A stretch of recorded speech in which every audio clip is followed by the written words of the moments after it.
Shavua Tov, a good tevoch. We'll start from the beginning to include all the stories that I did not get to put up in YouTube. The author, not the author, the printer of the Shivchei of Shem Tov, Rabbi Eliezer, was instructed by his Rebbe, by the Alter Rebbe, how to organize the first 13 stories of the book according to the Seder HaIshtalshelus, the order of how the divine revelations come down into our world in the resemblance of a chain. Ishtalshelut, like shalshelis, is like a chain, each element is coming down. The stories are not necessarily in chronological order, mostly they are, but they follow this order. Without any further to say, I will proceed with the story, an explanation, short explanation after the story. The story number 1 is called Rabbi Eliezer, Aviv Shel haBaal Shem Tov. Rabbi Eliezer, the father of the Baal Shem Tov. The story is rather short.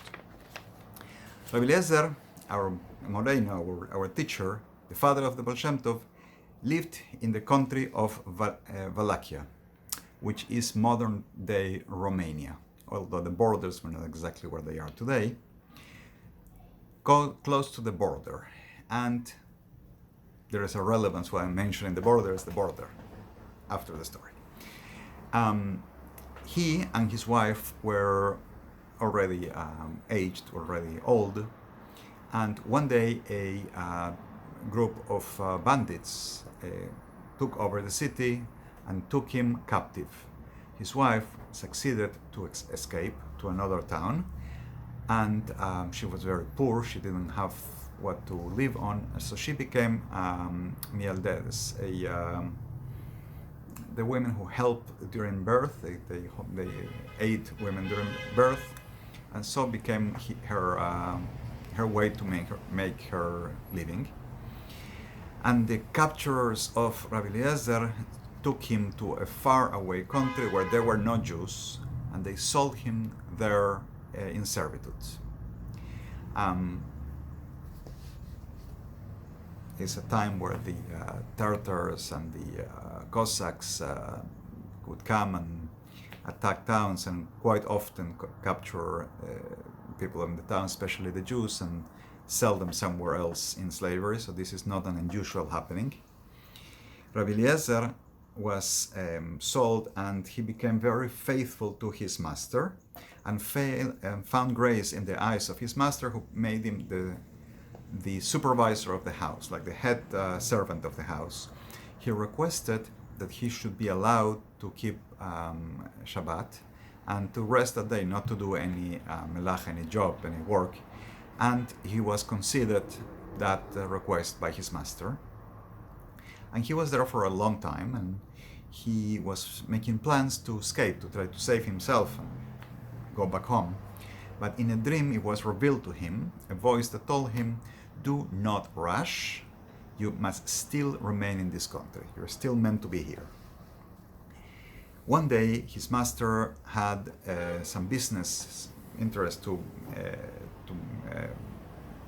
take care of with the head minister, the prime minister of the country, who was the advisor to the king, and he gave Moreinu Rabbi Eliezer as a gift. Here, this is my servant, it's your gift. And the minister was quite astonished by this man, by the excellence of Rabbi Eliezer.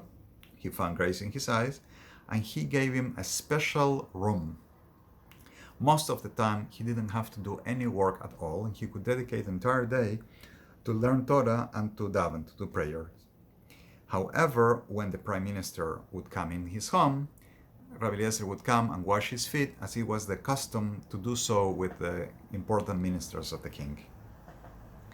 The rest of the time, he would dedicate the entire day to learn Torah and to his prayers and to his tefillah in his special room.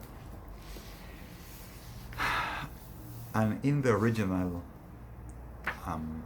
version of the book, in the first printing, this is the end of the story. In other versions, they combine it with the story that continues next week, story number 2, which has 2 versions, which I will explain next week. An explanation regarding the mention of the border. What does it mean that his father lived close to the border? In many places it's mentioned that the Baal Shem Tov was born in a town called Okupi.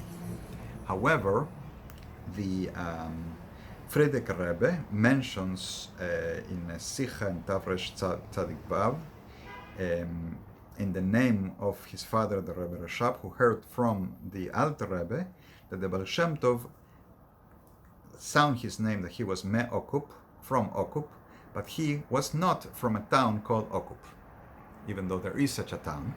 And I think people in that town have a tradition that that's where the Baal Shem Tov came from. The Alter Rebbe was saying he's not from there.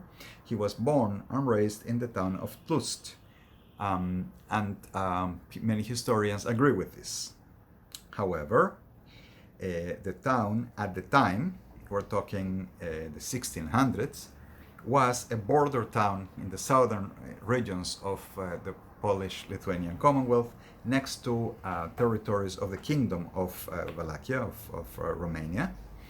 And the town, to be protected from in this frontier region from such attacks that I described earlier, was a protective wall was built around it with a dug hole in front. And the name of this type of protection was called Okup or Okupi or Akap in Russian or Polish or the local language. And so the wall eventually became deteriorated, didn't serve as a protection anymore, and many poor people would use it to build their precarious homes against it, as it was the easiest place, I guess, to build their homes there, the least expensive. And since the Baal Shem Tov parents were very, very poor, that's where they built the home. And so the Baal Shem Tov identified as the poor man of the defensive wall, of the barrier at the end of town. And that's what it's meant when he said he was from Okupi.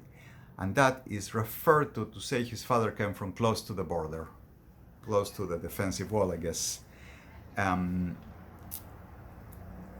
Well, that's as far as the history gets. We'll continue next week.